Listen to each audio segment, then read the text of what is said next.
Hello champions and welcome back to What's My Role. I'm Bean and today we're going to talk about unlocking the Earthen Allied race as well as some of the mounts that you can get on the Isle of Dorn.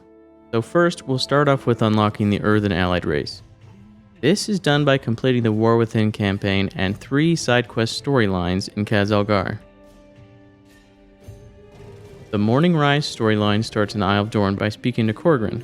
This quest line starts with Before I Depart and ends with The Weight of Duty. And without spoiling anything, I'll say that this is one of the best storylines in War Within, in my opinion. Some really good writing here, and you might want to have some tissues ready. Next, we have the Merryx and Steelvain storyline. This starts in the Isle of Dorn in the capital city of Dornogal by speaking to Aldra here. The storyline starts with the quest How Scandalous and ends with Bad Business. And the final storyline you'll want to complete is the Broken Tool storyline, started here in the Ringing Deeps in Gundargaz, or however you pronounce that. It starts by talking to Machinist Kitrin here. Questline starts with the Discarded and Broken and ends with Reforged Purpose. It's a much quicker one than the other two. Other than these 3 storylines, all you have to do is finish the main War Within campaign, and that will actually unlock the Earthen Allied race for you, as well as our first mount, the Reins of the Slate Stone Ramolith. Pretty sweet looking little ram mount here. Another variation of this mount is the Earthen Ordnance Ramolith, which is acquired by simply making an Earthen Paladin. There is a third version of this mount called the Shale Ramolith.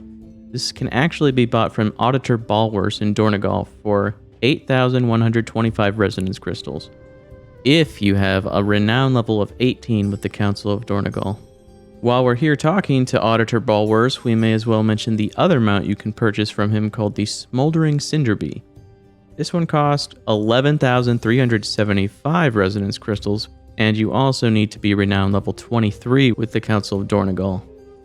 Next, we have the Delver's Dirigible. For this mount, all you need to do is hit level 80 and complete the Bountiful Delves quest from Bran Bronzebeard, which requires you to acquire a coffer key by completing some weekly quests and opening some of these chests that you get from them. After this quest is done, he'll give you another quest called Ship It, and you will receive the Delver's Dirigible mount upon completion. What's cool about this mount is that it's customizable with different parts and looks earnable through delves. Even with 0 customization, it still looks pretty sweet and feels great to fly around with. The next 3 mounts all require some very heavy farming. Luckily, there's some overlap to be more efficient with your time.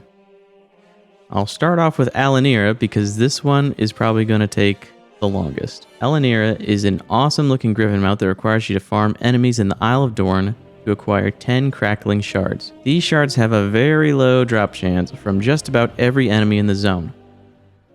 But once you have 10, you can combine them into a storm vessel.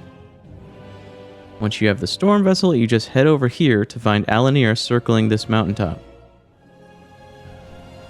Use the storm vessel to break Alanir's shield and then defeat her to claim your reward.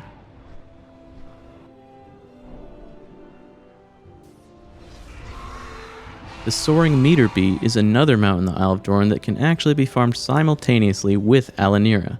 To get the Cinder Bee, you'll need to farm honey slimes, bees, and wolves found in this area to collect 900 sizzling cinder pollen.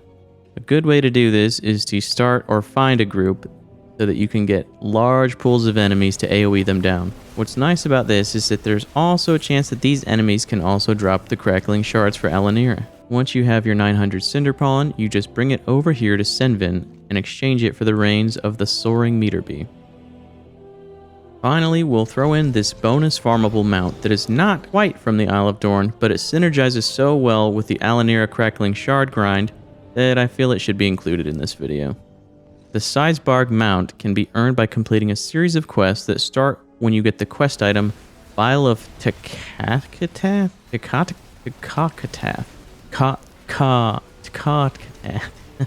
Okay, Vial of Tekatakath's blood, which is of course dropped by Tekatakath in Azj-Kahet. Tekatakath actually has quite a long respawn timer, so I would suggest trying to find a group that you can join that might be waiting for it together. Once you have the Vial of Blood, you just need to bring it to Shalba to start the questline Those Are Chitin Words. For this quest, you need to farm Nerubians for 1500 Nerubian Chitin. What's nice about this is that you can head up here to this cave in the Isle of Dorn, and you'll have a chance at getting crackling shards while you're farming for your chitin. So once you get to the cave, just open up your group finder and look in the custom section for some groups that are already farming some chitin or venom. Joining one of these groups will speed up the process and give you someone to talk to so you don't lose your mind. It does take a while to get your chitin, and the drop chance for the crackling shards can be depressing, but don't worry, there's still more to grind. After turning in the chitin, the next quest is Venom, more like Get 'em, in which you'll need to farm 1,000 Nerubian venom. And yep, you guessed it, we're heading right back to that cave to farm some more. I will say this is kind of a good way to learn your rotation if you're really down to farm for as long as I did. So head back to the same spot so you can once again double dip on your chances at getting crackling shard drops. I would suggest probably turning on a show or something to entertain yourself while you're grinding, because you're going to be here for a minute. If you want to add some variety, you could also turn on arachnophobia mode if you get tired of killing spiders, and you can kill some crabs for a while. When you finish that farm, you got to head back to Shalba again, and yep, there's another quest. A small ocean's worth of blood, which has you farming 500 Nerubian blood. For this one, you'll want to farm Sky Razors and Ascended Nerubians. Actually head down here in Azj-Kahet and join a group. So after you turn in your 500 Nerubian blood, you are rewarded with Seisbarg. And I've got to say, this is a pretty sweet mount. Unless you're really lucky, you might be farming for Alanir's Crackling Shards even after you've completed the Soaring Meter Bee and Seisbarg like I was.